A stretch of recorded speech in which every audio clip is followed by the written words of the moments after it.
This video is going to be a bit like a Tarantino film because I'm going to start about 3/4 of the way through the project where I realized it is a complete and utter failure. And then I'll flash back to the beginning and how it all started and show you every mistake I made along the way to how I got to here. So I have some ideas to fix it. This joinery bench will be fully functional. I'll be able to cut all my mortises on it.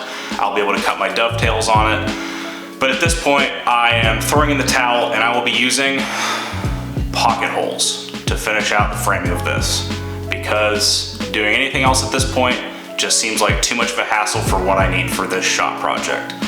So join me for this utter failure, and you can laugh at me along the way as you see exactly what I did wrong. Thanks.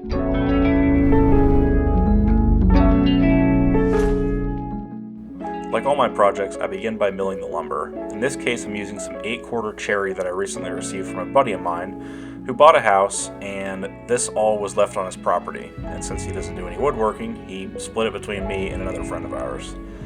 Now, we don't know the full history of this wood, which is why I'm using it in the shop project in this case. It was the first thing I used it for. I do know it's a little bit brittle. I don't think it was stored quite properly, but who can turn down 8/4 cherry? You can see some of the ends are a little bit checked. There's a lot of waste in this that I ended up having to cut off, but still I was able to get a good amount of useful lumber out of it.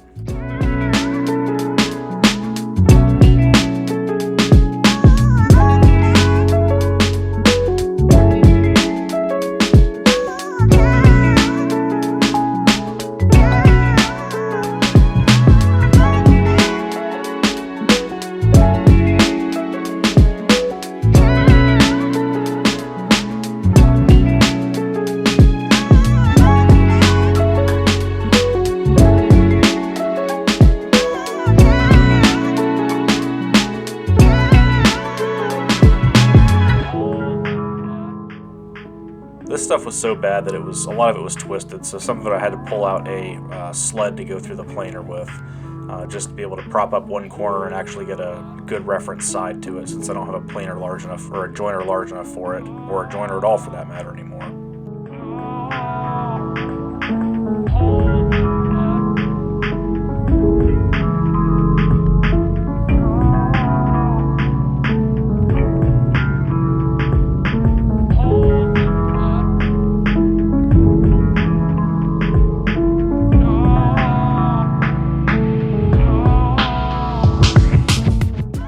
Well, the top of the joinery bench is going to be all the 8/4 cherry that I was milling before. It's going to be 3 inches thick total with it laminated on its side. The legs and frame are going to be all made from 2x3 construction lumber laminated together for the legs, so it's a little bit thicker.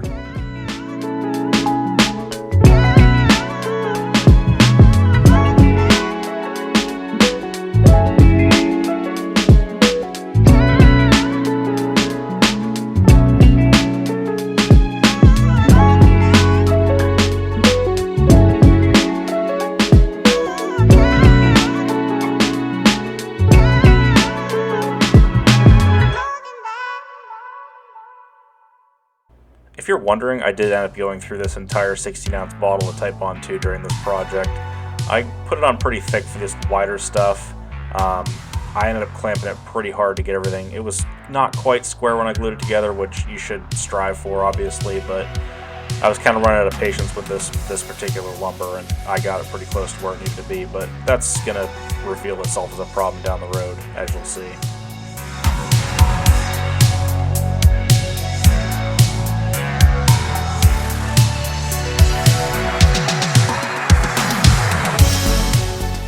After the leg laminations dry, I run it through the planer in both directions just to get it smoothed out on both sides and make sure it's square.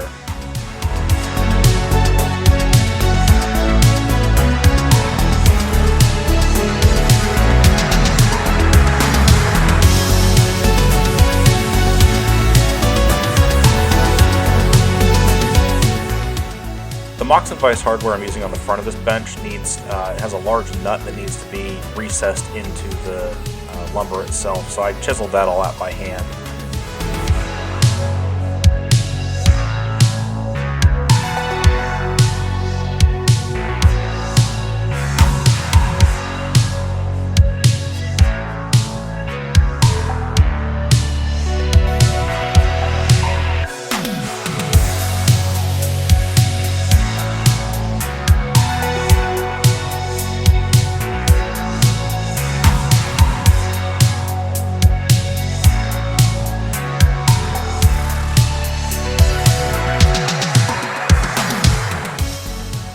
know I'm not the first person to use it this way, but traditionally mocks and vices are a standalone piece of equipment you put on top of your normal workbench to be able to elevate your work a little bit more and have easier access to it. But since I'm integrating mine into the front of my joinery bench, I had to come up with kind of a unique solution.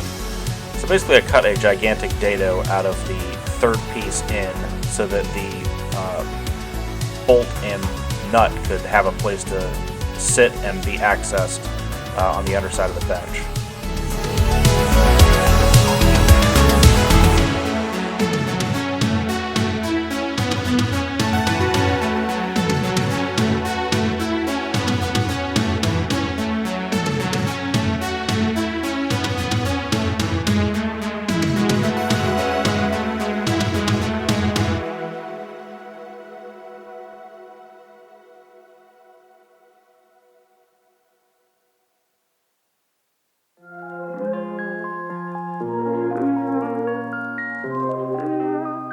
I intentionally glued the top up into two separate panels so that I could run each panel separately through my planer just to get everything smoothed out before the final glue up. And that made it a lot easier and saved me a whole lot of time in surfacing the top and bottom of that joinery bench top. Having two separate sections of the top also allowed me to cut both to a final length once everything was dried and planed.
Once the two sections of the top were glued together, I could start to see some of the issues I was going to have with this bench. There's some seams that didn't quite close up. I ended up having to re-glue two of them, and my best guess is it's an issue with the wood and not the glue. I mean, I use that glue all the time. I've never had an issue with it, but this wood, there's just something a little bit off with some of the thicker stuff that I'm using. Either way, I moved forward with cutting some through tenons, well, mortises in this case. I started off with a pilot hole using a Forstner bit, going all the way down through, and then chiseled everything else out by hand. Now I should have taken the time to chisel this out from both sides, but I went ahead, you can see it's clamped down. I had a supporting surface on the back side, which is the top, so I wasn't too worried about it, but it turns out that a lot of the top surface of that bench really blew out when I got to the bottom of it with the chisels, and that was my second biggest issue that I came across with this. My original plan was to connect the table legs with runners, but after I got the legs kind of rough mounted in there, I had never intended to glue them, but once they were dry fit in, they were so snug that I decided to not take them back out and decided to go with half lap joints instead, which is the third failure on this project. So I took the time, measured everything out, and I was trying to figure out how best to cut these, and it got pretty frustrating.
this point, after getting the first runner dry fit, that I really took a pause and thought about how I wanted to proceed with this project and shot the intro that you saw at the beginning of this video.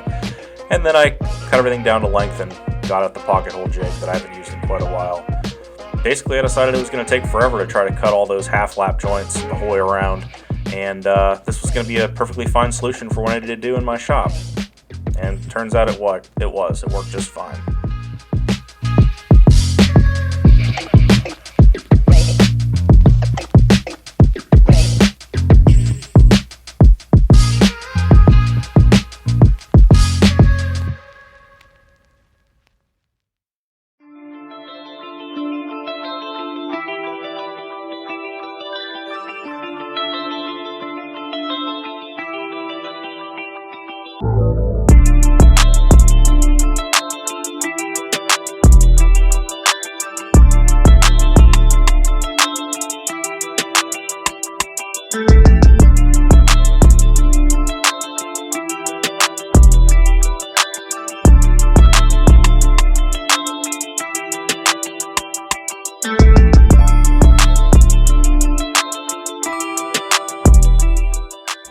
After getting all the supports in place with all those lovely pocket holes and pocket screws, I went back to the one part of this bench that really matters, the top work surface. And you can see here I had already kind of CA glued some of the chip out around the through tenons on the legs.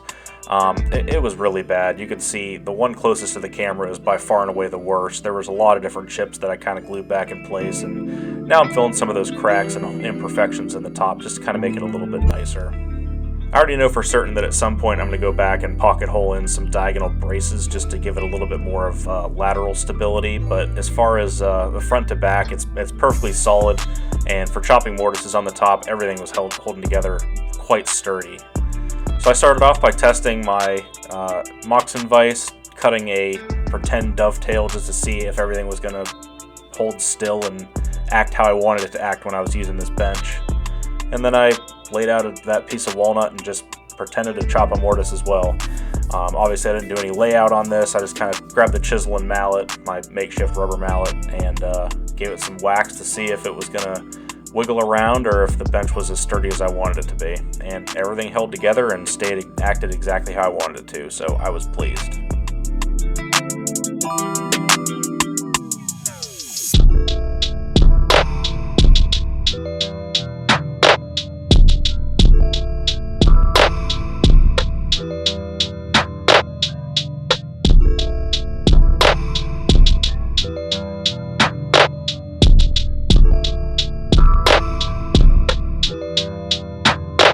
So here it is, my version of a joinery bench. I made a lot of mistakes with this. This cherry, as far as I know, is terrible.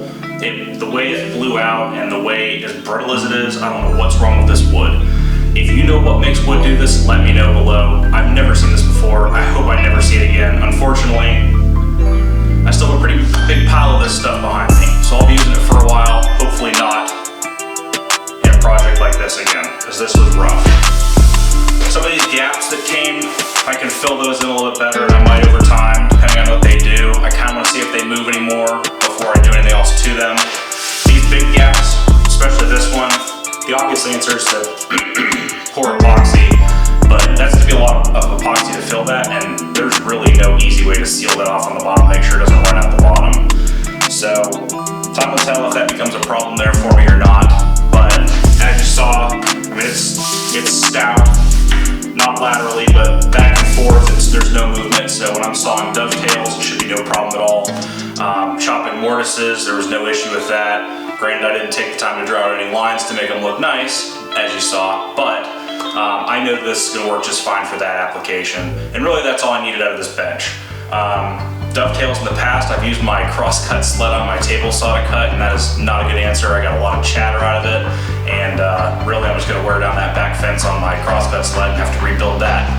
So this is going to serve me just fine for a while, and the biggest key with it is I didn't glue these in. Well, actually I did, I'm gluing that in.